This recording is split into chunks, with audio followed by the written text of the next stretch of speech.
Have you ever felt super confident when you first start a fitness or a diet plan, only for a few weeks later to be feeling lost, confused, and a bit frustrated? At the start, you might be thinking, oh, this is easy. All I need to do is just eat a wee bit less, I need to work out, I need to go for maybe a walk a day. But then the reality hits, and before you know it, you're overwhelmed, you're frustrated, you're burning out. You start second guessing everything, wondering why the scale isn't moving down. And then suddenly that confidence that you had at the start begins to turn into complete frustration. Now, this isn't just you. After coaching over 500 people at this stage, this is something I see time and time again creeping up in everyone's lives and everyone's situation. No matter if this is their first time on a health and fitness journey or if they've tried and failed many times before, this one thing keeps coming up, and it's probably the main reason why you yourself haven't managed to lose the weight in the past. Let me explain. Chances are you're falling into a psychological trap called the Dunning-Kruger effect. And all this is, it's just a cognitive bias where complete beginners overestimate their knowledge because they don't know what they don't know. Put this as an example, like we said in the introduction, you might be sitting there going, to lose weight, all I need to do is work out more and eat a wee bit better and maybe go for some walks, sleep a bit better, and you'd be right. But that's a very oversimplified way of thinking.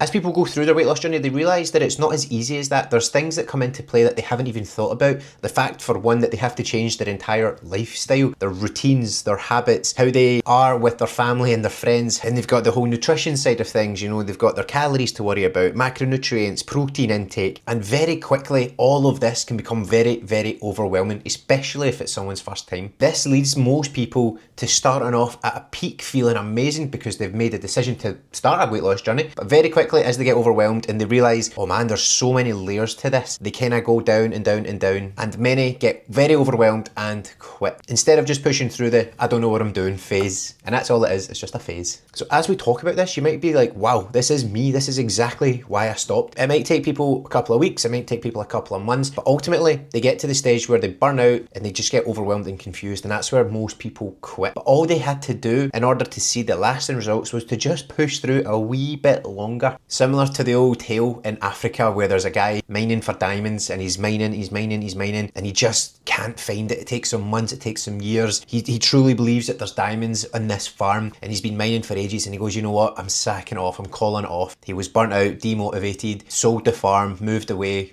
gave up. The next guy moved into the farm, bought it over, went down into the mine and just continued where the work was left off. The next day he found all the diamonds that the other guy was looking for. Moral of the story is, had that first guy continued, he would have found them himself after all of that time and energy and effort. But instead he gave up, and then the next person came along and found it. It's kind of like that with our health and fitness. We get to the cusp of finding all of the diamonds and managing to fit everything into our routine, but before you know it, we just sack it off, and it actually undoes all the hard work that we've done up until that point. So the thing that holds more than 500 people back from their weight loss journey is when they hit the valley of despair. That's ultimately when they've come off the peak, motivation dies down, they come down and they realise there's more to this that I don't know. The more that they're trying to learn, the more that they're realising that there's more to learn, and the more they realise that they don't know what to do 100%. So it leads them to the valley of despair where most people quit. It's funny because there's always periods in people's lives where they've overcome and managed to push through and get out of the valley of despair. And it's just the same as learning any other skill. You know, like you learn to walk, you learn to talk, you learn to ride a bike, learn to drive a car, you learn to read and write, and whatever it is that you do nowadays was once upon a time something new that you didn't know. You had to start somewhere. With walking, with riding a bike, you might have had a couple of falls, a couple of stumbles, but eventually over time you managed to get there. You didn't just stumble when you were learning to ride a bike and go, I can't do it, it's not for me. You would get back up,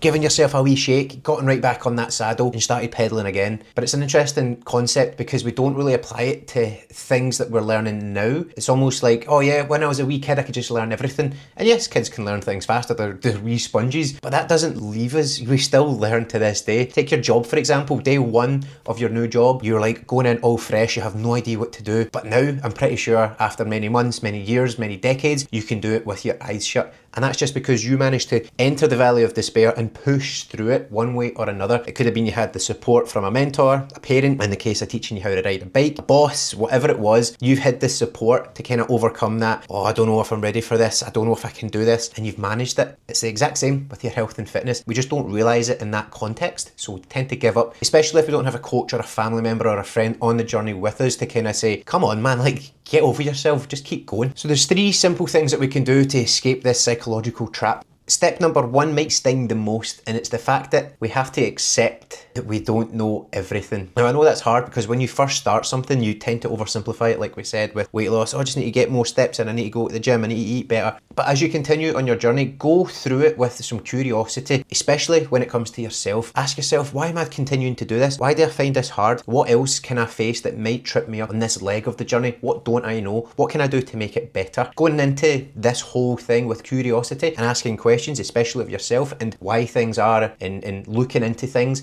just means that when you get to the Valley of Despair, you're not going to become overwhelmed with the unknown. It's not going to seem like a big boulder on your shoulders that you just can't lift and you have to sack it off and then quit. So step number 2 is to stick with the basics for longer. There's no rush, especially when it comes to health and fitness. I understand that you want to get to your goal yesterday, but let's be realistic. And again, we're looking at this through the lens of long-term sustainability. We're not just here for a quick fix. We want to push through. Obviously we'll have to go into the Valley of Despair, but also push through the other end, because that's ultimately why you've stopped in the past. You've gotten overwhelmed. So how can we simplify the process this time so that doesn't happen again? And one thing that you can do is just simply stop looking for the next new shiny thing and just stick to the basics that work. And then that just means that you can manage it long term, and you're not going to be chasing after this, trying that, getting overwhelmed with this new diet, trying this new workout plan, where you're just not seeing any progress because you're putting your fingers in too many different pies, so to speak. And step number 3 is probably the most important. Now, I think I've said that about them all, but they're all very important, but maybe step number 3 is the most important, and it's to push through the learning phase. Nowadays especially, and it could just be we're on social media, we're comparing ourselves to everyone, we think everyone else knows more and does more than us, just because of the world that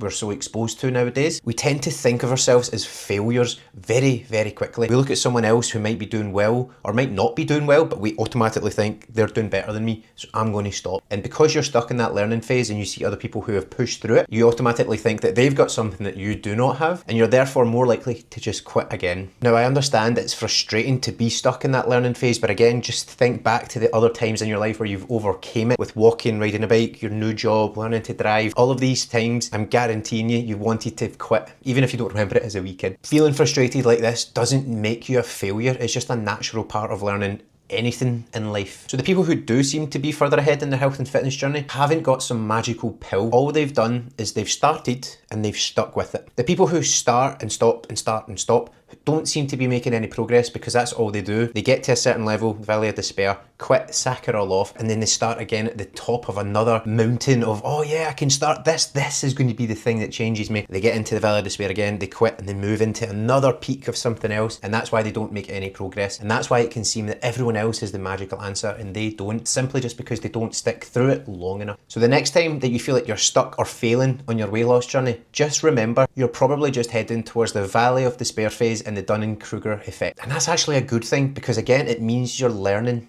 If this has hit home for you, just drop a comment below with a time that you have personally gone through the Valley of Despair, and let me know if you gave up and quit, or if you pushed through and you managed to get out the other end of it. I'd absolutely love to know in what area of your life that you've managed to push through. And hopefully, knowing about this psychological trap now, when you come up to it again, you can have the knowledge, even if it's just a wee aha moment where you're like, oh, I can feel the same feelings that have held me back before, but I'm actually not going to quit. I'm going to stick through it, come through the Valley of Despair and keep going. And if that happens, then you're on the way, honestly. And if you do need any further help on your weight loss journey, YouTube's going to suggest a wee video that might benefit you right here.